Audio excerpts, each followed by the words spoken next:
Thiéba. Vous savez qu'en l'absence du chef de l'État, la Constitution permet donc que l'ordre du jour qu'il a défini soit mis en œuvre dans les strictes limites de cette ordre du jour-là par le Premier ministre. Nous avons donc étudié un certain nombre de dossiers. J'aimerais m'arrêter sur ceux du ministère de l'économie, des finances et du développement où nous avons adopté 3 décrets. Un des décrets porte autorisation de perception de réception, de perception de recettes plutôt, relatives aux opérations de création, d'ouverture, de fonctionnement des écoles privées professionnelles en élevage et en santé animale. En fait, ce décret a 2 objectifs. Le premier, c'est d'éviter la création et les ouvertures anarchiques d'écoles privées de santé animale et de santé et d'élevage. On se souviendra que dès qu'on a eu, pour ce qui est des écoles primaires, on a eu une ouverture de centres de formation des enseignants de façon un peu désordonnée. Et pour éviter cette situation, avec notamment le monde de l'élevage et celui de la santé animale, on a donc pris ce décret-là. Il va permettre également d'élargir, c'est vrai, l'assiette de recettes budgétaires.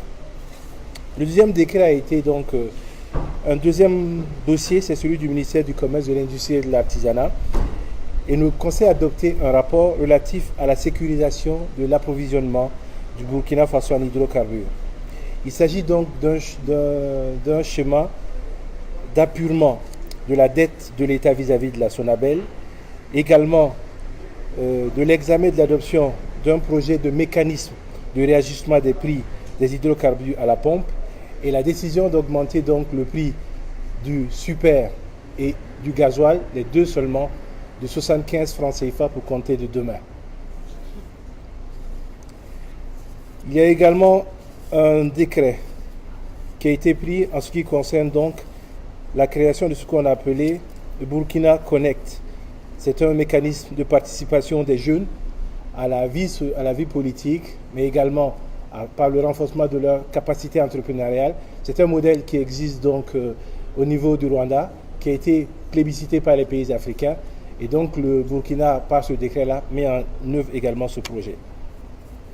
Au titre des communications orales, nous avons reçu un certain nombre de communications orales, mais le gouvernement tenait à féliciter particulièrement donc les acteurs du Tour du Faso, avec notamment la victoire du cyclisme burkinabé, mais je ne voudrais pas l'individualiser parce que le cyclisme est avant tout ici un sport d'équipe. Féliciter tous ceux qui ont permis ce succès-là.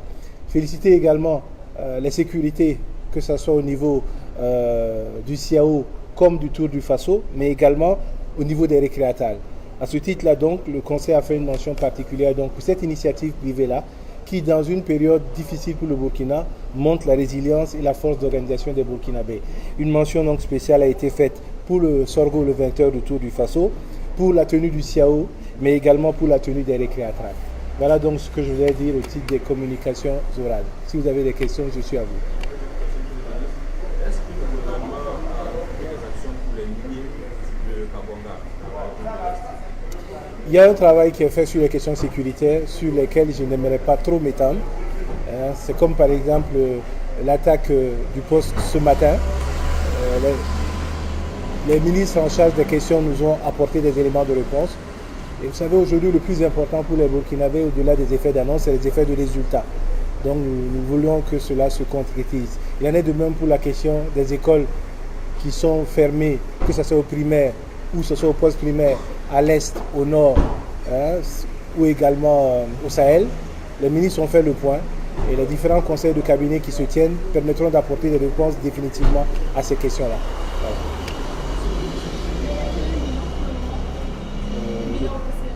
Donc officiellement, je ne vous donnerai pas de bilan parce que j'en ai pas. Okay.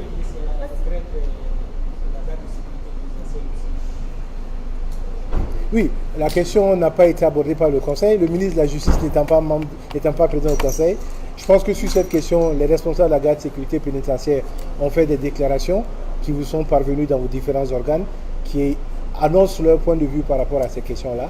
Donc au retour du ministre en charge de la question de la justice, nous aviserons sur ces questions-là. Oui, madame.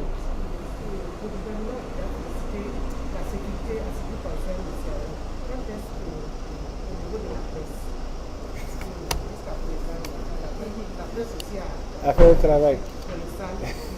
Alors donc je voudrais féliciter la presse. Non, plus sérieusement, je pense que vous savez que notre démocratie ne fonctionne bien que parce qu'il y a une presse, entre autres, hein, parce qu'il y a une presse indépendante, parce qu'il y a des citoyens qui sont de plus en plus participatifs, et par le biais de ces médias-là, que ce soit les organes classiques, que ce soit les nouveaux médias, ça participe à la gouvernance et c'est très important. Je crois que j'ai parlé déjà plusieurs fois avec les patrons d'organes de presse sur certaines questions, mais je pense qu'il est normal que votre remarque soit justifiée. La presse fait un très bon travail. Je le dirai au Conseil des ministres prochain pour qu'on vous félicite, les gars. Oui, madame. Oui, pourquoi une augmentation du prix des hydrocarbures maintenant? On sait que beaucoup se plaignent déjà de la cherté de la vie. Non, 75 francs, c'est quand même. vous vous souviendrez qu'en 2016, le gouvernement a baissé les prix de 50 francs. Quand on regarde la baisse cumulée avec celui de 2015, on était autour, je pense, de 130 francs, je pense, de baisse. Durant cette période, les prix, et vous pouvez le constater, au niveau international, ont connu une hausse. Le gouvernement a espéré à un moment donné que cette hausse-là allait se ralentir pour ne pas qu'on soit obligé de faire cette péréquation. Premier constat. Deuxième constat, c'est que la subvention de l'État, c'est une subvention d'à peu près 14 milliards chaque mois. Ces 14 milliards-là touchent le prix à la pompe, ils touchent également plutôt le gaz que l'on utilise à la maison, et ils touchent également la Sonabel. Vous savez que la Sonabel produit à partir notamment d'hydrocarbures, et pour éviter que les variations au niveau du marché international affectent le prix du kilowattheure, donc le gouvernement a décidé de conserver la subvention au gaz, la subvention à la Sonabel, mais de réduire la subvention que nous apportons à la pompe. Aujourd'hui, nous devons à peu près 240 milliards de francs CFA à la Sonabi. Aujourd'hui, les banques ne sont plus prêtes à donner de l'argent à la Sonabi pour continuer à acheter le carburant que nous allons consommer. Il y a cette réalité-là. Donc il y a une explosion, et vous avez peut-être suivi un peu à l'international. Aujourd'hui, même les réserves annoncées au niveau donc du brut, que ce soit dans tous les pays, quel que soit l'élément qu'on prend, il y a une baisse des réserves. Il y a une situation internationale aussi que nous ne maîtrisons pas. C'est la crise mondiale autour du pétrole irakien. Donc tous ces éléments-là font qu'il y a une envolée des prix qu'on ne peut plus soutenir. Mais le gouvernement a décidé de ne pas toucher au gaz et de ne pas toucher à la subvention au niveau de la Sonabel. Deux exemples. Notre gaz est le moins cher de toute la zone UEMOA. Même ceux qui sont dans les zones côtières payent le gaz, la bouteille de 5 kg là, que nous on paye la bouteille qu'on paye à 5 000 francs. Ceux qui sont les moins chers après nous, c'est 5 200. Deuxième chose, notre gasoil est le moins cher de toute la zone UEMOA. Les transporteurs maliens, quand ils viennent ici, c'est ici qu'ils font le plein. Le Mali, qui est dans la même situation que nous, a déjà le super à 700 francs. C'est une réalité, malheureusement, du marché. Et on ne peut pas continuer à subventionner à ce niveau-là, pendant qu'on a un impératif, et vous le connaissez tous, c'est l'impératif sécuritaire. Les budgets de nos différents départements ont été réaménagés pour permettre de dégager un plus au niveau de la défense sécuritaire. Donc c'est un peu cette réalité-là, et nous espérons donc que les acteurs comprendront et qu'effectivement ce processus-là permettra de réduire les subventions, de dégager un peu plus de disponibilité pour l'État, de ne pas mettre en péril la situation de la Sonabi et d'avoir donc un approvisionnement continuel du pays en hydrocarbures. Voilà un peu la situation.